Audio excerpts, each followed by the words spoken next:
Hello les amis, je vous retrouve pour une nouvelle vidéo sur le football international et la Ligue des Champions 2023-2024 et je vais vous présenter le match Séville FC contre PSV Eindhoven. C'est un match qui a lieu ce mercredi 29 novembre 2023 à 18h45 pour le compte de la cinquième journée dans le groupe B. Alors, je vais revenir dans cette vidéo sur le classement du groupe B avec les statistiques de ces deux équipes et résultats. On verra ensuite le classement des meilleurs buteurs et meilleurs passeurs de cette Ligue des Champions avec les meilleurs buteurs et passeurs pour ces deux équipes. Puis on enchaînera par les 10 derniers résultats, toutes compétitions confondues et les stats de ces deux équipes. On terminera par les compos d'équipes probables et tactiques éventuelles, ce qui nous permettra d'avoir une idée, une tendance à ce match.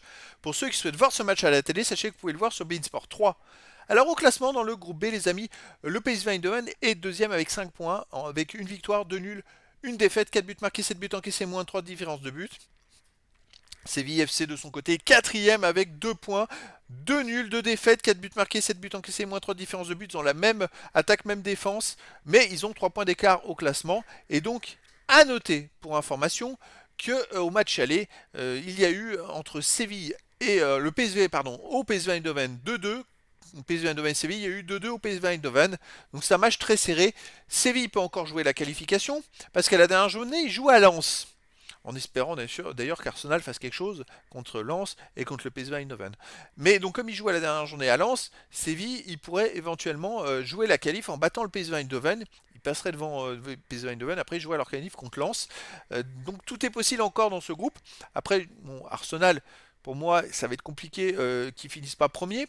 Mais en tout cas, pour les autres places, tout est possible pour la deuxième et la troisième place. Les deux premiers sont qualifiés pour les huitièmes de finale de Ligue des Champions, alors que le troisième, il sera lui, il sera pas qualifié, il sera reversé en C3. Au niveau des buteurs, on a pour Eindhoven De Jong avec 2 buts, pour Séville Duldej 2 buts, et pour les passeurs décisifs, alors pour les passeurs décisifs, ça inclut aussi les passes décisives qui ont été faites dans les matchs de qualif. Et donc on a Bakayoko avec 3 passes décisives pour Eindhoven, Verman 2 passes décisives, et après des joueurs à une passe pour les deux équipes.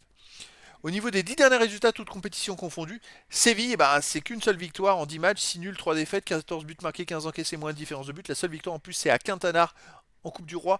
C'est pas terrible en ce moment. Séville est une équipe qui est en difficulté chez eux. Il reste sur un partout contre Real Betis. On va remonter. Alors c'est vrai que sur les 6 derniers matchs, ils ont joué 5 fois à l'extérieur quand même, hein. Ils n'ont pas de chance, hein. Le calendrier n'est pas favorable pour eux. Donc ensuite, ils remontent. Ils ont perdu 2-1 chez eux contre Arsenal. Ils ont fait un partout contre Real Madrid.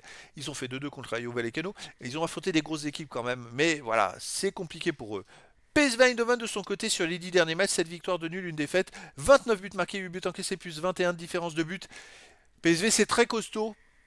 Il reste que sur une défaite en match amical. En plus, dans les compétitions officielles, ils sont invaincus depuis très longtemps. À l'extérieur, il reste sur une victoire à Twente 3-0, une victoire 6-0 à Heracles, un nul à Lens, un partout, une victoire 4-0 à Rotterdam. Donc en championnat, il reste sur quand même sur les 4 derniers matchs à l'extérieur, il reste sur 3 belles victoires sans prendre de but. Et il y a le match nul à Lens, un partout en Ligue des Champions. C'est très costaud le PSV. Au niveau des compos d'équipe et tactique, pour le Séville, ça sera du 4-2-3-1. Gardien de Mitrovic, défense Navas, Skudej, Ramos, Pedrosa, milieu de terrain défensif Jordan, Rakitic, milieu offensif et ailier Ocampos, Torres, Luque Bacchio, attaquant En-Nesyri.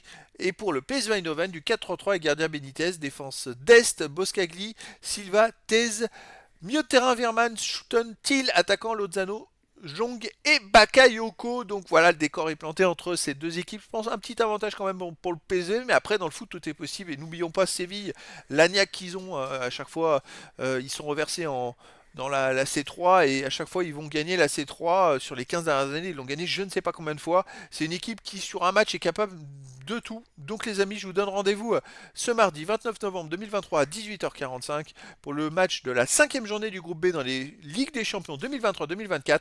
Séville FC, le quatrième, reçoit le PSV Eindhoven, le deuxième. Voilà les amis, je vous dis à très bientôt pour une nouvelle vidéo.